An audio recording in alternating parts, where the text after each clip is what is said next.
E aí, gente? Hoje eu estou aqui para responder de forma bem objetiva a pergunta que está no título desse vídeo. Ansiedade e depressão é falta de fé? Como vocês sabem, eu tenho enfrentado aí o transtorno de ansiedade generalizada e a síndrome do pânico. Se você não viu o vídeo anterior, volta lá para você entender um pouco do que eu estou falando.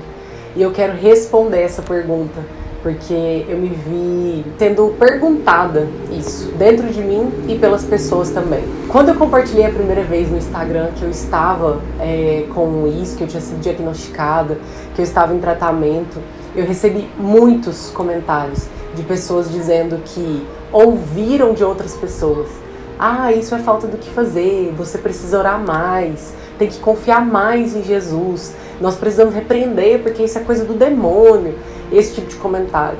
E de outras pessoas também me dizendo: olha, você precisa se apegar mais em Jesus, você precisa estar mais perto dele. E eu não estou dizendo que há problema em nós orarmos, nós devemos orar e repreender qualquer tipo de doença. Mas para esse tipo de diagnóstico, isso nos gera uma cobrança. E por que eu estou dizendo isso?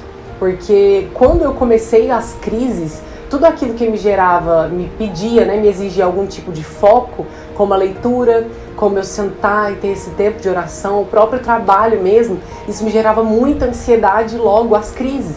Então eu não conseguia ter meu tempo de leitura bíblica, eu não conseguia me concentrar, e ouvir esse tipo de comentário me deixava mais triste, eu me cobrava mais por isso.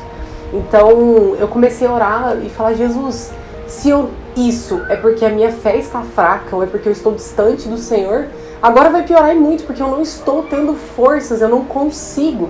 Todas as vezes que eu começava a ler ou até fazer meu próprio curso lá de teologia, que eu tenho feito, a minha mão começava a suar, o foco eu queria levantar, sair daquele ambiente, porque de fato é algo fisiológico, é algo físico. Então eu fiquei muito preocupada quanto a isso.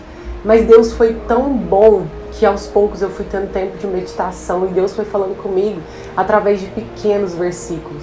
E eu quero compartilhar aqui com vocês, para você que tem passado por isso, para você não se cobrar, e para você que tem pessoas perto de você passando por isso, cuidado com as palavras que você fala e com o tipo de questionamento que você impõe.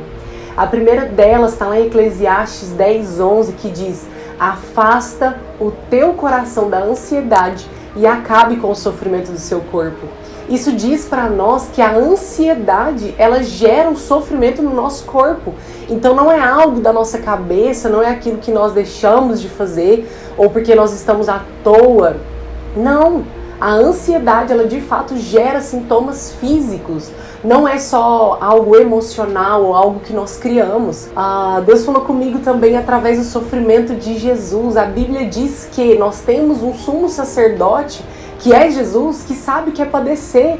Ele encarnou e, sendo carne, ele sofreu como nós. Nós vemos no Getsemane, ali pouco antes de ser entregue, Jesus ele sofre, ele chora e ele soa sangue, ele sua sangue. E para a ciência aquilo é um ato de aflito tão grande, é uma aflição tão grande na alma, que as gotas de sangue elas saem misturadas com o suor.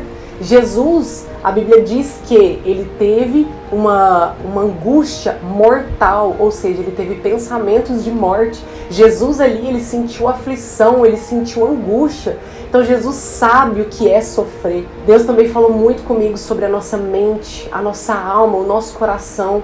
Todas as vezes que a Bíblia fala sobre isso, ela está falando dos nossos pensamentos.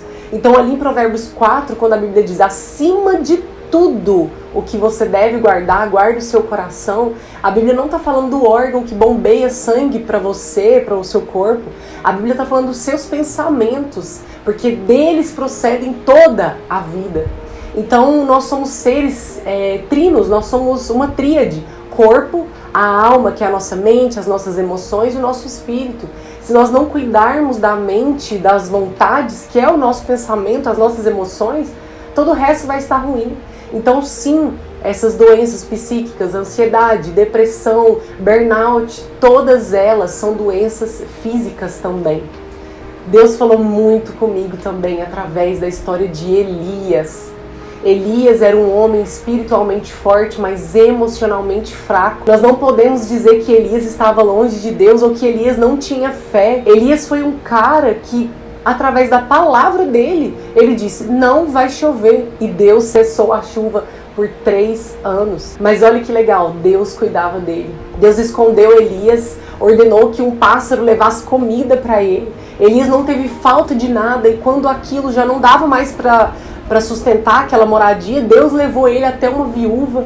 Essa viúva não tinha muito o que comer, mas através de uma oração, o alimento dela foi multiplicado. Olha o tamanho da fé e da proximidade que Elias tinha de Deus. E mais do que isso, Elias fez muitas grandes coisas. O filho dessa viúva adoece e morre. Elias ora e ele ressuscita. Elias, como nós já sabemos da grande história, quando ele enfrenta os profetas de Baal, ele ora e Deus manda fogo do céu. Ele enfrenta a espada, vários profetas, só que através da palavra de uma mulher ele sente medo, ele se esconde e ele deseja morrer. Elias tem pensamentos de morte. Elias tem um cansaço extremo. Elias começa a reclamar de várias coisas. Eu estou sozinho, eu não tenho ninguém para me ajudar. Nós podemos olhar para Elias e pensar, Elias estava longe de Deus. Não, Elias era um homem espiritualmente forte, mas ele sentiu cansaço.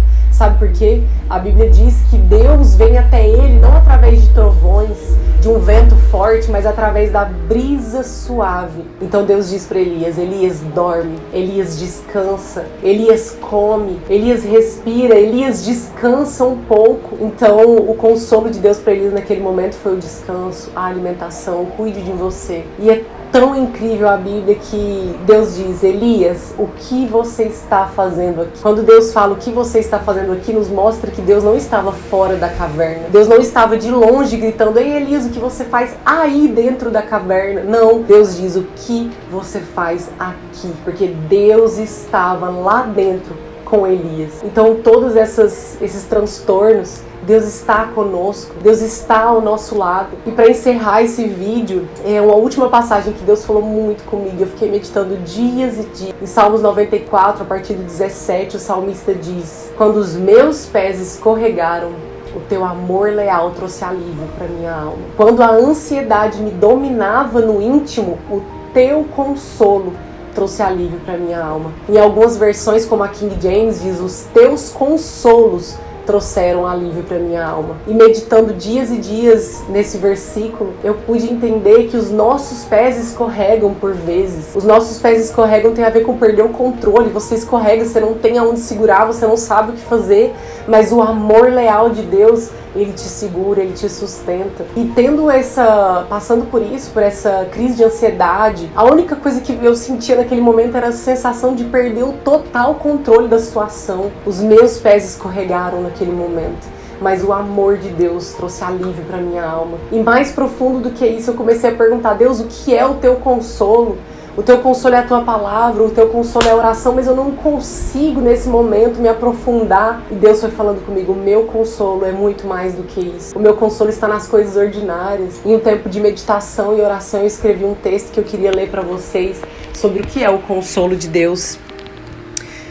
E eu escrevi assim, o consolo de Deus está em sua palavra e na oração, mas também está no abraço de um irmão, nas letras e melodia de uma canção, no uso de uma medicação, nas paisagens da criação, no repartir de uma refeição, no olhar com afeição, no falar com compaixão, em nos dar aptidão, em transformar o nosso coração. Deus não se limita ao que pensamos ser consolo. Ele que quando quer usa até mesmo um tolo. Tudo criou para sua glória e tem poder para mudar a nossa história. Então com esse vídeo eu queria dizer para você, o consolo de Deus está nos mínimos detalhes. Nesse tempo que eu tenho me tratado, eu tenho recebido mensagens que são o consolo de Deus para minha alma. Eu tenho recebido abraços, visitas de pessoas, eu tenho recebido uma palavra de compaixão. Ei, como você está? O que eu posso te ajudar? Eu tenho recebido o tratamento da terapia, que é o consolo de Deus. Eu tenho recebido a medicação, que também é o consolo de Deus. Toda a ciência, tudo isso flui do poder de Deus. É a graça comum em nos dar recurso para tratar o nosso físico. Então o consolo de Deus está conosco nesses momentos também. O nosso sofrimento é para que nós nos pareçamos cada vez mais com Jesus. Aquele que em tudo sofreu, ele sabe Ele passou por isso. Jesus se sentiu ansioso. Jesus, minutos antes de se entregar, ele disse para o Pai, será que tem como ser de outro jeito? Porque ele tinha pensamentos de morte, mas ele nunca desistiu do plano. Então não tem problema pensar em desistir, em sentir essas coisas, mas o que nós temos que ter certeza é que Deus está conosco. Jesus está conosco. E eu quero encerrar esse vídeo pedindo para você ficar aqui nesse canal, para você comentar sobre o que mais você quer ouvir falar. Eu quero compartilhar mais desse tratamento, que eu ainda estou em tratamento. E continue aí comigo. Me segue no Instagram para ver o nosso dia a dia. E até o próximo vídeo.